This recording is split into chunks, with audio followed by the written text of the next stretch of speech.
Hey guys, Whitney here from morgannutrition.com. And today I want to talk to you about a question I hear a lot, particularly from new clients. Now, I work mostly with women who have autoimmune diseases, and also most of them already know that they have a problem with gluten, and many of them have already gone gluten-free, but they're still struggling with symptoms and they still are feeling pretty crappy, which is why they call me. So in my experience, there are three very common reasons why you might still feel like crap on your gluten-free diet. The first one is pretty simple. It's not you, it's the gluten. So the gluten protein is a pretty large, complex protein, and it breaks down into a lot of small pieces called peptides. And a couple of these peptides actually stimulate the opioid receptors in your brain. And for people who have a sensitivity to these specific peptides, they're really vulnerable to highly addictive qualities of gluten because it's actually a chemical response. So the more gluten they eat, the more stimulation these opioid receptors in the brain receive, and the more receptors they develop for these peptides. Then when they take the gluten away, they actually go through a chemical withdrawal. And it can be really debilitating. The symptoms can range from extreme fatigue to your flu-like symptoms, a lot of body aches and pains, your muscles and your joints. You can get a lot of mood fluctuations, some depression, some anxiety, uncontrollable weeping, or a lot of irritability.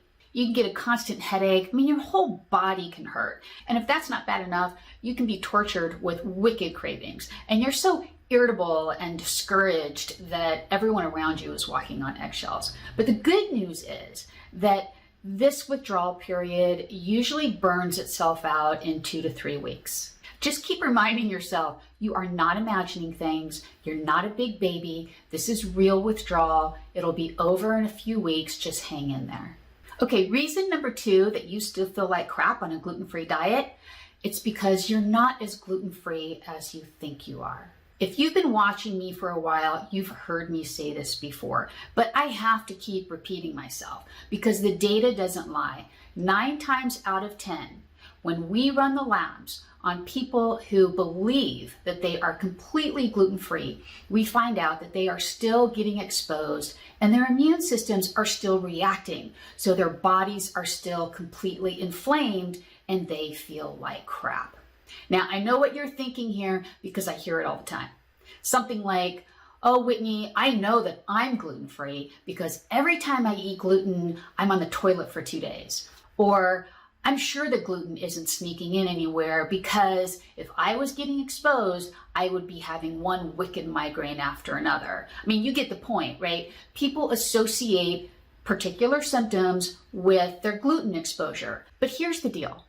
The dose makes the poison. In other words, the amount of gluten required to trigger your, canary in the coal mine symptom that you associate with being glutened, that amount is one thing. That's a particular threshold. That's a particular dose that your body requires to trigger that symptom. And the amount of gluten required to trigger your particular symptom may be higher than the amount it takes to piss off your immune system and keep your body inflamed. And like I said, when I run the labs, 9 times out of 10, my gluten-free clients are still getting contaminated and their immune systems are still responding to the contamination.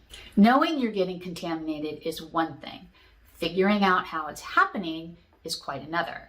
My number 1 suggestion to clients who are in this situation is to live in a gluten-free house. Okay, the third reason why you still might feel like crap on a gluten-free diet is due to something called cross-reactivity.